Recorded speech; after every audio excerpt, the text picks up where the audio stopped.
Welcome back. This time we're doing part 8 of the OC story. You may have noticed we're in voiceover form again today. It's because I've just got back from a very busy shift and, well, do not have the time or the spoons to actually film for you right now, so instead you get my dulcet tones. But hey, it's a story time, so I figured vocally it doesn't matter too much.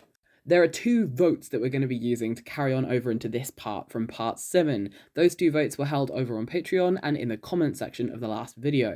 So the first vote is for the comment section, and you guys voted for option number 3. This means our two heroes are going to be escaping into a building, not up onto the roof, not into the garden. They're going to be breaking into one of the buildings. The second vote is over on the Patreon, and those guys have voted for Fluff. So I can't promise no angst and no hurt this episode as I improvise my way through it. I've got no idea what is coming. However, I can promise the ultimate aim shall be Fluff. Alright then, let's dive on in.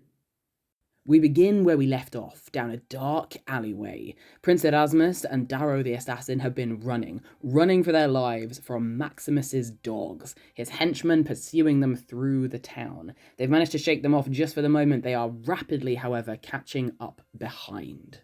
And to make matters even worse, they've just realised how badly injured Darrow is. He's sliding down the wall, blood pooling on the brick and stone and dripping down by his feet. His knees start to tremble and give way as the assassin sinks down, down, down and lands with a thud on the floor. The prince just about manages not to panic. He grabs at Darrow's arms, hauling him up, looking around for somewhere they can go. He looks up, he looks down, he looks back across the alleyway, and he hears running feet coming up the street just around the corner. Taking matters into his own hands and doing the only thing he can really think of to do, he shoulder barges his way into one of the nearby doors. It's dusty, it's rusted over, and the handle gives an unwilling squeak as he barges his way in. But the lock gives out, and he manages to toss Darrow as gently as he can onto the floor of this building, slamming the door shut behind him and leaning his full weight against it as he listens as two pairs of running feet come sprinting into the alleyway. They stop, they pause, there's panting breath. Where have they gone? They went this way. I saw them. Let's get going. And then they are off, pelting down the alleyway and out of sight. There's a low, rumbling noise from somewhere on the floor by the prince's feet. Darrow is softly stirring. A gentle sort of escapes from him, but not much else. He rolls onto his side, scrubbing at his face, but his arms are slowly getting weaker, like his legs. He can't push himself up off the floor. The prince, after making absolutely sure they are still not being followed, bends down and has a closer look. There are blood streaks now and a pool leaking onto the ground. As the prince kneels nearby, something catches his attention. In the dark, in the dusty room, with shattered-in windows and very little light, the blood pooling around the assassin looks dark, red, crimson, the colour of normal blood, the colour of human blood. But as he gets closer, as he looks and pays more attention, desperately scrabbling around in the assassin's clothes, trying to find the entry point, find the wound where he's bleeding from, he realises there's something almost glittery, opalescent nearly, about the blood itself. But the back of his mind is where this thought is going to remain for now. There are other pressing things to be dealing with, like, the assassin, the man who he is totally not falling in love with and totally hasn't kissed, and they really need to talk about that at some point. But anyway, he's bleeding out on the floor and probably about to die. He needs to do something. The prince starts to imagine healers, magic users, people so much more skilled and adept than he is, and he wishes he had paid more attention in his youth to things other than, well, baking. But then, baking. That was it, of course. He'd spent so much time in the kitchens as a young man, he had seen his fair share of injuries. He himself was no stranger to being cut on the chopping board with the knives. He'd seen burns, he'd seen wounds, he'd seen some quite big ones, especially when people had come in from hunting. He remembered then exactly what to do. He rolled Darrow over, pulling the assassin into his lap, and started peeling off the layers of his clothes until finally, there it was.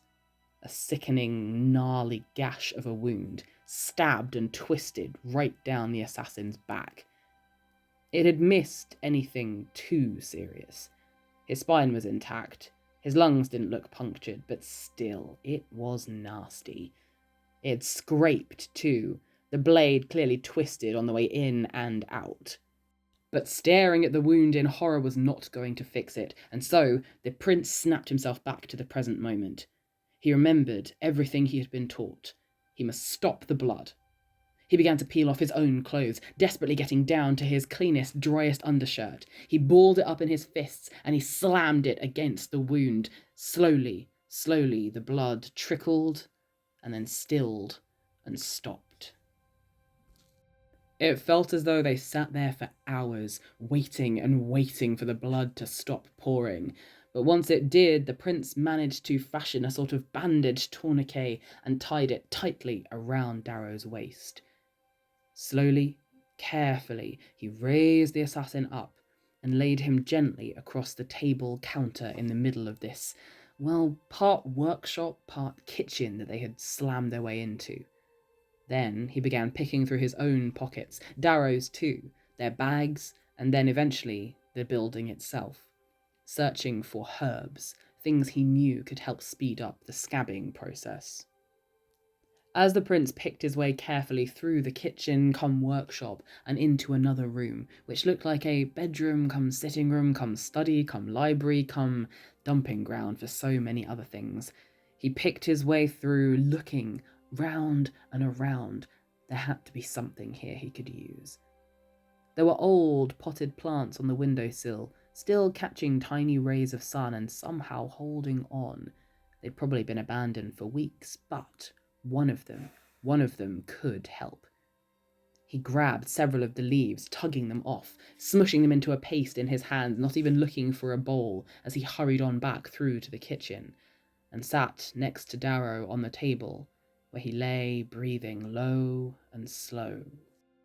Erasmus pulled up the makeshift tourniquet just enough to get his hand underneath. The wound was still bleeding, but nowhere near as much now. A horrible thought occurred to him that perhaps Darrow was running out of blood. But he wasn't too pale yet. I mean, he was pale, but not much paler than he usually was. And he was still breathing. That, at least, settled the prince just a tiny bit. So pushing the more horrible thoughts aside, he managed to get his hand under and into the wound, and he smudged around that sappy pulp of leaves that he'd smushed together. It was a simple, cheap home remedy, but he'd seen it used to great effect in the kitchens, especially once on a memorable occasion, one late, rainy, stormy afternoon, when one of the younger, more inexperienced chefs had nearly sliced clean through their finger after a bolt of lightning startled them as they were slicing the meat.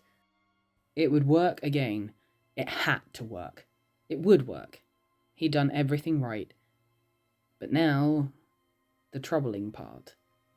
All the prince could do was wait. He didn't want to move. He didn't want to leave Darrow, partly for fear of him being discovered, and partly because he just didn't want to.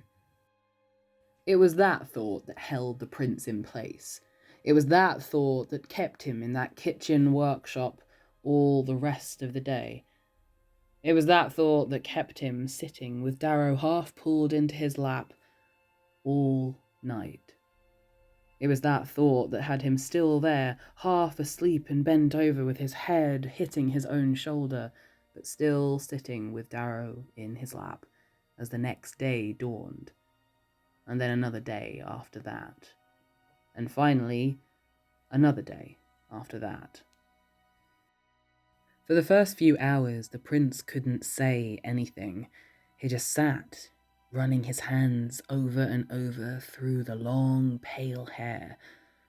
Darrow slept, passed out, unconscious but still breathing, and he slept on and on and on. The prince passed his fingers through Darrow's hair over and over and over, almost matching his breaths. One in, a stroke. One out, a stroke.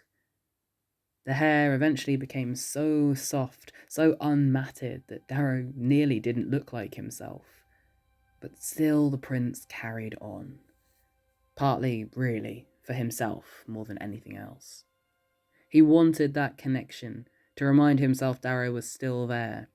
And even though he could feel the breath, hear it sometimes too against his leg where Darrow lay, having that touch, that feeling, that heat of his still living body in his hands, that kept him grounded. That kept him from losing his own mind. As night fell on the first evening, the prince finally began to speak. His voice was hoarse and shallow, but he spoke, and once he started he found he couldn't stop. And this will be the fluff that the Patreons requested. The prince began softly. "Darrow, do you hear me?" There was, of course, no reply from the unconscious assassin, and the prince found that once he started, he could not really stop, and so he went on. "Darrow, I could not even begin to explain how much you have come to mean to me, and I am still trying to understand why. All those years ago, we barely met. I suppose you would say that we saved each other, and we were both left marked by it. I used to hate those scars. I used to think that they were ugly, and my father, my brothers, they would tell me they were not distinguished, they were not the mark of true royalty. It showed a weakness, it showed that nobody had taken care of you. It showed that I had slipped from my guards and gone into the world by myself. It showed a lack of so many things. Propriety, I think, was a word tossed around at one point. Nobility of spirit, I forget the rest. I never told anyone what happened. I never told anyone about you. I never told anyone about the assassins. I spun a story that I had slipped from my guards, which of course they knew, that I had got drunk, which of course they could tell, and that I had woken up injured and remembered nothing of it. I'm glad, in a way, that I didn't tell them, for it meant I could keep you, a piece of you, to myself. I realized that my whole life has been shared with anyone who wishes to know about it, shared because there's no privacy in it, shared because I'm the third prince. There was nothing that was mine, and anything I did do had to be quiet. My journeys to the kitchen, my vast enthusiasm for baking. It was mine because it was private and secret, but it wasn't mine because I had to keep it a secret. Oh, gods, I do not want to keep you a secret. But I'm keeping you a secret from myself because I'm so confused. It doesn't hurt. That's not how it feels. It's like a wave of something. Oh, I'm so glad you can't hear me right now, for I am failing utterly at explaining myself. If you could hear me right now, you would laugh. And how I love your laugh. It's one of so many things I have come to care for about you. It's too early for other words, and I would not waste them by saying them so early. I want a future with you in it. I want a future with you that's so long that when we get to say those words and truly, truly mean them, there is ancient history between us to back them up. Words are simple to think sometimes, but saying them is hard. I want to fall in love with you, I think. I could only hope you would feel the same for me. I want it so badly. I don't want to place all of my hopes and dreams upon you. That is unfair. You helped me in so many more ways than I could ever explain to you. You are part of the reason I still want to exist, to live. Gods, do you make me want to live, Darrow? But it's not all on you. I don't ever want you to feel that it's all on you. You are not my one and only reason. You are possibly the biggest. You interconnect all the others, but I don't want that kind of pressure on you. I grew up with a sense of pressure like that. I would not want to pass it to someone else. And I think it is important that I find my own reasons to live too. Not just out of a fear of death hurting, but because I really want to be here. And you helped me realize that I do. And yes, part of it is that I want a future with you, but I want to do things. I want to be a better person. I want to bake things, see looks of delight on horror on people's faces when they try my concoctions. I want to explore the land. I want to help people. I want to do things, actually do things, see things, actually see things, talk to people and just be a person. I've never been so sure of anything. I've never wanted anything so badly. And I hope you'll be there too. So, please wake up. Please, Darrow. Please. Please wake up. By the middle of the afternoon on the second day, those were the only 3 words the prince could say. Please wake up. Over and over again, round and round and around. Sometimes slow, quiet, sometimes garbled over and over again in a rush, especially when Darrow's breaths took just a moment too long. When his shoulders didn't rise in the rhythm the prince had become so used to, and his heart plummeted into the soles of his shoes as he stared at the assassin, willing him to breathe, just breathe, breathe, and then Darrow would. And the cycle would begin again. Please, please wake up. Please wake up. And he would breathe, and the prince would speak. And so that day wore into evening as well. On the 3rd day, things became a little brighter. Somewhat literally, it was a cloudless, sunny sky, and though the room was still dark and dim, the sunlight began to peep in through the windows a little brighter than it had done before.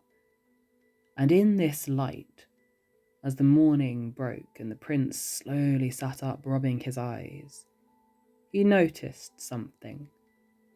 2 somethings, actually. 2 somethings sitting right at the top of Darrow's back, going from his spine to his shoulder blades. They were 2 thick, heavy, old scars, jagged, uncomfortable looking, and very, very old. They looked as if they had split and stretched as his skin had grown. Had they been here since birth? The prince looked closer, his nose almost touching Darrow's skin as he stared. His fingers gently traced over the bumps and ridges. Yes, these were old, old scars. Probably as old as the man himself. As he peered closer, the prince noticed something. While Darrow was littered in various different assortments of scars, these 2 were different. And it took him a moment to realise why, but when he saw it, he could not unsee it. These 2 thick, heavy, old scars also glistened, much like Darrow's blood.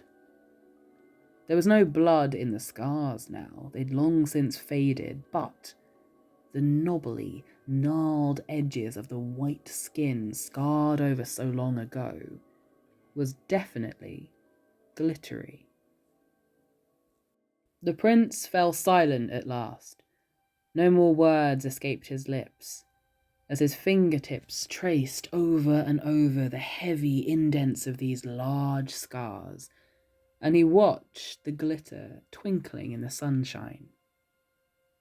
He stared and stared, and many more hours went flashing by, until suddenly Darrow opened his eyes. He stared down at the table where he was lying face first, half across the prince's lap, and slowly he turned his head with an "ah" noise, pushing himself up on his elbows as he slowly turned onto his back to look up into the dark eyes of Prince Erasmus. The assassin said only one thing as the prince stared down at him, and the one thing he said was this: "Hi, beautiful." And now I need you guys' help. I am going to give you 3 things to vote for, and you guys can vote in the comments down below and let me know what you want to happen next. As always, I'm going to give you 3 options to choose from. Let me know your thoughts down in the comments below. If you've got any other thoughts or ideas or theories, chuck those in as well, and I will read through them, and I will try to incorporate more of you guys' ideas as well as we go forward. Don't forget, over on Instagram, I will put up some prompts if you guys want to add into those. And of course, if you're following over on Patreon, I will be putting up another special vote for the Patreons to vote for over there as well. But for now, here are your 3 options for the beginning of part 9. Option number 1 for your voting consideration. Prince Erasmus immediately asks Darrow to teach him how to fight. He is scared of this ever happening again, and while he would take care of the man until the end of time, he wishes he could have done more. He wants to be able to jump in to defend himself better than the few fencing lessons he had as a child. He asks the assassin to teach him how to handle a blade and how to have Darrow's back should they need it. Option number 2. Prince Erasmus begins asking Darrow about the scars on his back and why his blood glistens, and whether Darrow has noticed before and what caused both things to happen. And voting option number 3. Prince Erasmus, overcome with relief, kisses Darrow. So let me know which one you guys would like. Option number 1, Erasmus asks Darrow to teach him how to fight. Option number 2, Erasmus asks Darrow about his scars and his blood. Or option number 3, they forego talking for the moment and they just kiss. As always, secret option number 4, all of the above, is available to you if that's what you would like. Or if you'd like me to edit any of those in any particular way, let me know in the comments down below as well. Alright, have a wonderful rest of your week. My wonderful jelly spoons, thank you for joining in with this chaos story. I may convert it into some sort of podcast at some point, I'm not sure. Let me know what you think in the comments down below. I love you all, and I'll see you very, very soon.